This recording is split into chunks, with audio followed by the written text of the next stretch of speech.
Oh, geez, not again. Regular viewers of The Rebel might recall that the Toronto Mosque recently had an imam conducting a sermon that, well, didn't quite live up to Islam's religion of peace branding. That's because this imam advocated death to infidels and referred to Jews as filthy. Well, now comes more disturbing news emanating out of Montreal, in which an imam at a mosque in that city called for Allah to, quote, destroy the accursed Jews and kill them one by one.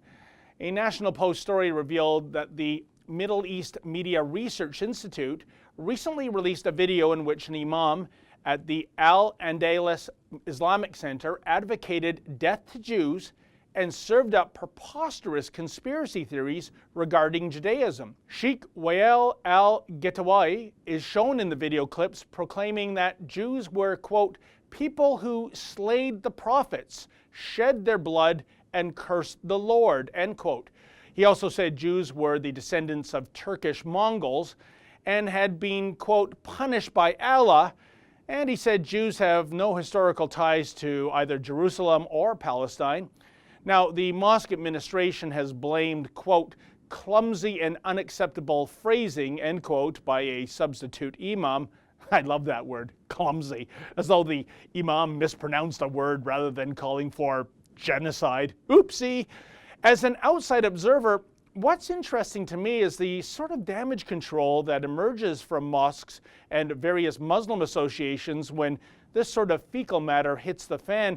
Namely, when the Islamic powers that be know that the cameras are running and the microphones are recording, they all go out of their way to condemn such hateful sermons and imply the imams preaching this garbage are basically rogues who will be investigated and suspended, and then everybody will live happily ever after.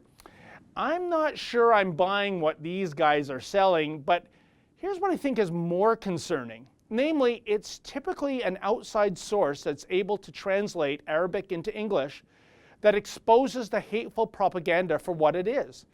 Exposure of this stuff never seems to emanate from anyone within the mosque. I mean, just check out the video of the Masjid Toronto Mosque. As you can see, the imam is preaching death to infidels and calling Jews filthy, but nobody in the congregation is raising an eyebrow. In fact, they seem to be repeating the imam's hateful propaganda word for word. What gives?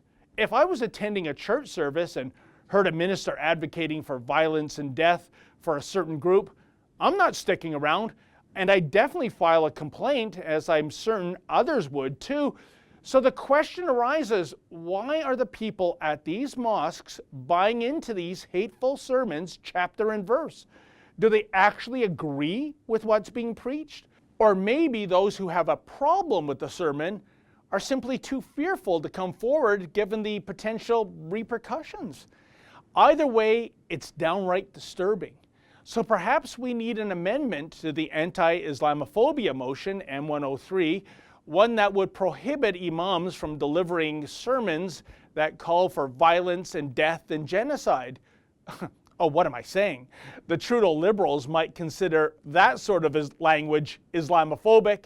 So in the immortal words of Saturday Night Live's Emily Latilla, never mind. For the Rebel.media, I'm David the Menzoid Menzies. Like what you just saw, then click subscribe below and never miss another Rebel video.